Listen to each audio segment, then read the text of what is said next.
As Christian parents, I see our responsibility as growing the kids up in the way of the Lord, grounding them in the faith, so that when they grow older, they won't depart.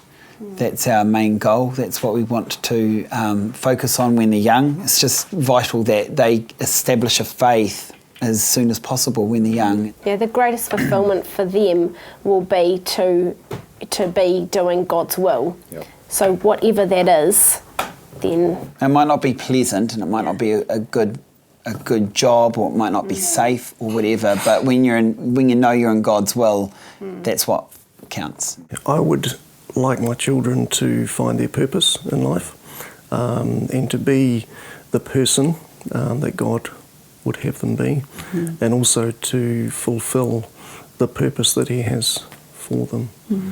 I think it would give us both great pleasure to see them walking with the Lord, but also using their lives in a way that's productive and that glorifies Him ultimately through what they do. So it's more about knowing God, loving God, serving God. To raise them well, to care for their needs, but primarily it's for us to teach them the ways of the Lord. And it really is as simple as that. And for me, the central part of that is the gospel. I say my primary role would be to teach them to love God and love truth. To come to know who He is and what He has done. And why He did it. And the why fact He that did it. He did it because He loved us. Education is important as well, but without learning to love God and love truth, they could go anywhere, really. It's the only thing that God calls us to be as parents, is to guide our kids in His way so that they can follow Jesus. That concerns me, that they're going into potentially a harsh environment outside of our home as adults, perhaps even more so than it used to be, and wondering again if hopefully we've prepared them to manage well, and to be witnesses for Christ wherever they are. I see a lot out there that will potentially influence them negatively. As they're confronted with each influence, how would you teach them to assess each influence wisely?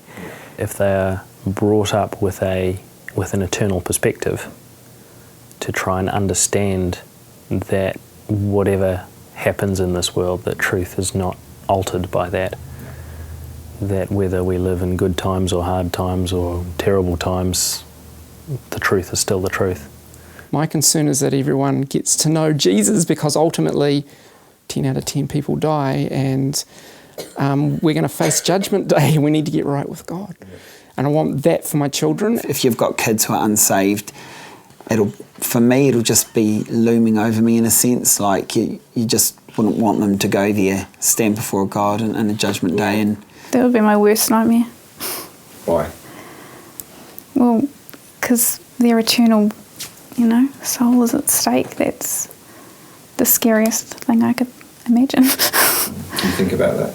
Yeah, yep. We've always been, I think, a bit realistic to think, even as young parents, that the very best that we do might not be enough. Doesn't guarantee it. No, it doesn't guarantee. I think that is some of the problem with teenagers, young adults falling away, is they haven't really been told why they're doing what they're doing. It is just, we're doing this because we think it's right. If they go the other way, then there's not a day that will go past that I won't be down on my knees praying for that soul of that child. Yeah. I guess because eternity is such a huge thing, why leave it to someone else?